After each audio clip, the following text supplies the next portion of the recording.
ಹಿಂದುಳಿದ ವರ್ಗದ 32 ಸಮುದಾಯ ಭವನಗಳಿಗೆ ಏಕಕಾಲದಲ್ಲಿ 6.74 ಕೋಟಿ ರೂಪಾಯಿಗಳನ್ನು ಬಿಡುಗಡೆ ಮಾಡಲಾಗಿದೆ. ಬಜೆಟ್ನಲ್ಲಿ ಘೋಷಣೆ ಮಾಡಿದಂತೆ ನಾರಾಯಣ ಗುರುಗಳ ಹೆಸರಿನಲ್ಲಿ ಅಂದಾಜು 29 ಕೋಟಿ ರೂಪಾಯಿ ವೆಚ್ಚದಲ್ಲಿ ಶಿವಮೊಗ್ಗ, ಉಡುಪಿ, ಮಂಗಳೂರು ಮತ್ತು ಉತ್ತರ ಕನ್ನಡ ಜಿಲ್ಲೆಗಳಲ್ಲಿ 4 ವಸತಿ ಶಾಲೆಗಳನ್ನು ಪ್ರಾರಂಭಿಸಲಾಗುವುದೆಂದು ರಾಜ್ಯ ಸಮಾಜ ಕಲ್ಯಾಣ ಮತ್ತು ಹಿಂದುಳಿದ ವರ್ಗಗಳ ಕಲ್ಯಾಣ ಖಾತೆಯ ಸಚಿವ ಕೋಟಾ ಶ್ರೀನಿವಾಸ ಪೂಜಾರಿ ಹೇಳಿದರು.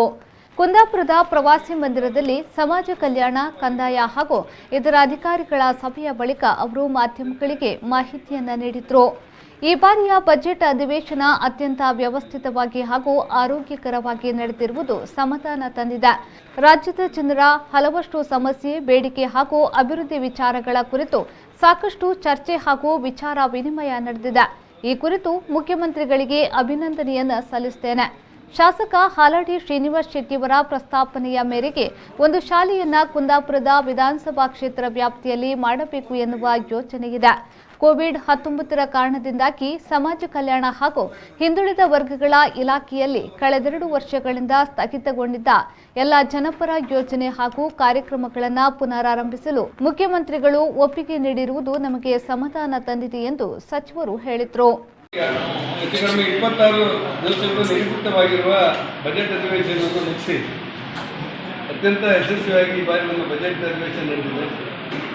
ಪ್ರಜಾಪ್ರಭುತ್ವ ವ್ಯವಸ್ಥೆಯಲ್ಲಿ ಮೇಲ್ಮನೆ ಮತ್ತು ಕೆಳಮನೆಯಲ್ಲಿ ತುಂಬ ಚರ್ಚೆಗಳಾಗಬೇಕು, ಜನರ ಸಮಸ್ಯೆಗಳ ಬಗ್ಗೆ ಅಧ್ಯಯನ ಆಗಬೇಕು, ಪರಿಹಾರ ಆಗಬೇಕು ಅನ್ನೋ ಏನು ಕಲ್ಪನೆ ಇದೆ.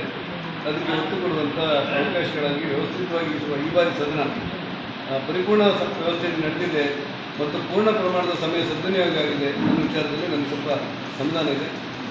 ಒಟ್ಟಾರೆ ಸದನಗಳು ಯಶಸ್ವಿಯಾಗಿ ನಡೆದಿದೆ, ಜನರ ಸಮಸ್ಯೆಗಳನ್ನು ಚರ್ಚೆ ಆಗಿದೆ. 32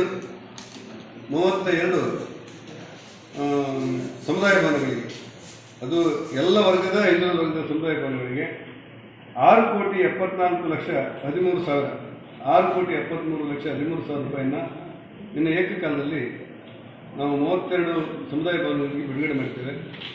ಒಟ್ಟಾರೆ ತುಂಬ ಹಿಂದುಳಿದ ವರ್ಗಗಳ ಸಮಸ್ಯೆಗಳು ಸ್ವಲ್ಪ ಅಧ್ಯಯನ ಆಗ್ತಿರೋದು, ಪರಿಹಾರ ಆಗ್ತಿರೋದು ಸ್ವಲ್ಪ ಸಮಾಧಾನ ತಂದಿರುವಂಥ ವಿಚಾರ.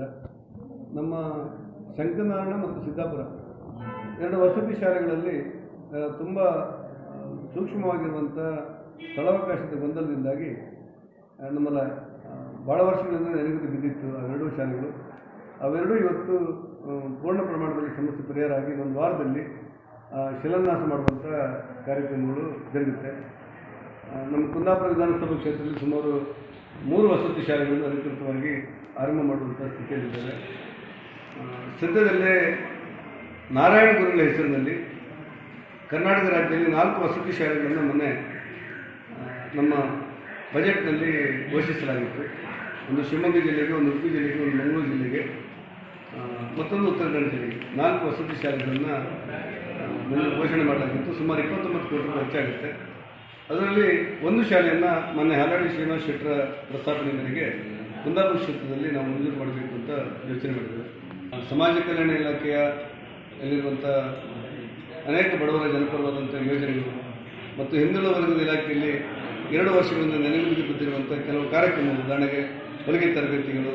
ಈ ಸಂದರ್ಭದಲ್ಲಿ ಕುಂದಾಪುರ ಉಪವಿಭಾಗಾಧಿಕಾರಿ ರಾಜು ಕೆ, ತಹಶೀಲ್ದಾರ್ ಕಿರಣ್ ಗೌರಯ್ಯ, ಸಚಿವರ ಆಪ್ತ ಸಹಾಯಕ ಹರೀಶ್ ಶೆಟ್ಟಿ, ಸಮಾಜ ಕಲ್ಯಾಣ ಇಲಾಖೆಯ ದೇವೇಂದ್ರ ಬಿರಾದರ್, ದೂತ್ ಪೀರ್, ರಾಘವೇಂದ್ರ ವರ್ಣೇಕರ್, ಗಣೇಶ್ ನಾಯಕ್ ಹಾಜರಿದ್ದರು.